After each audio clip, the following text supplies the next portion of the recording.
kuni bir gaplashganda siz aytdingizki, bizda agarda ayollar huquqlarini bilganda erlarga munosabat boshqacha bo'ladi. Nima deyapsiz deb sizdan so'radim. Siz aytdingizki, mana bizda oila quradi, turmush qiladi, ayol homilador bo'ladi. Erkak kishi ba'zi o'zi ko'chada yeb yuradi, boshqa qiladi. Lekin ayol uyda o'zi qolib ketadi yoki ayolga bir munosabat naqa bo'lmaydi. Shunda siz aytdingizki, ayol homilador bo'lgan kundan boshlab erkakning vazifasi qanday? Endi aytaversam, aytavering, bugun aytamiz endi. Bugun aytishga imkon berganingiz uchun rahmat. Biz kanalimizni ochib, butun Samarqandda hammasi oyoqqa turdi bu gaplarimni eshitib. Biz ham oyoqqa turaylik. Yo'q, rostdan ham ayollarimiz, qizlarimizning huquqi erkaklardan chanon ham baland. Qur'oni Karimda alohida sura ham bor. Surada aytgan. Ayol zotiga tik qaramanglar degan. Tushunarlikmi? Ular shunchalik mo'tabarki degan. Alloh taolaning erkatayi bandasi degan. Ularning maqomi yer yuzida hayoti davomida qo'lini sovuq suvga urmasdan oynani oldida parfumeriya gallanteriya bo'lib xuddi kakpitechki raisga o'tsin degan oyat bor. Buni aytishmaydi, bekitib qo'ygan hamma. Undan tashqari tibbiy ko'rikdan o'tgandan keyin degan oyat turibdi-da, tibbiy ko'rikdan o'tgandan keyin ayol xo'jayiniga kelib o'rtoq, bilasizmi bu? Mana oyatda yozib qo'yibdi.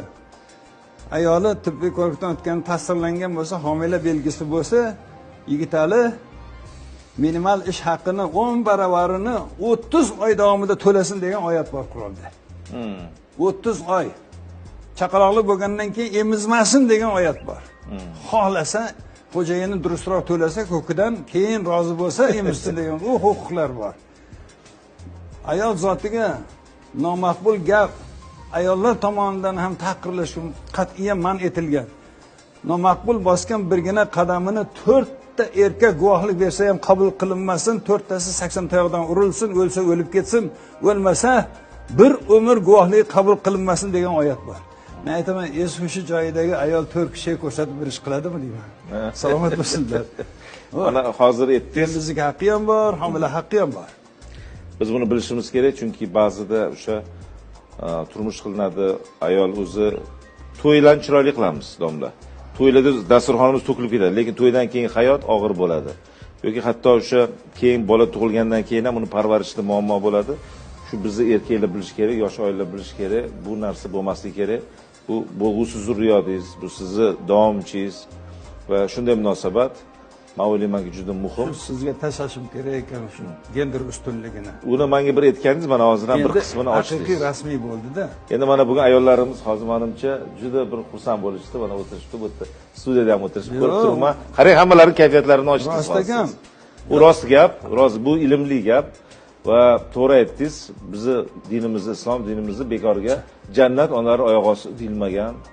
Bu qanday e'tibor, qanday bir ularning mo'tabarligini aytadi. Aniq Qur'oni Karimda aytib qo'yibdi. Alloh taolo bu inson zoti meni shoh asarim.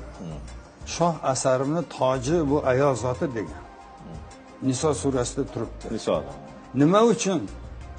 Butun dunyoga kelishligi bilan dunyodan o'tishga biron tiyin majburiyati yo'q degan. Faqat manfaat ta'minotda kafolatlansin degan. Tushunarlikmi? Qiz otani, ayol erni, keyin farzandlar va qaramog'idagi kishilarni boshi uzra ko'tarilsin. Nima uchun degan javobini aytib qo'yibdi. Alloh taolo aytayapti, "O erkak zoti ko'zingni ochgin moshdi.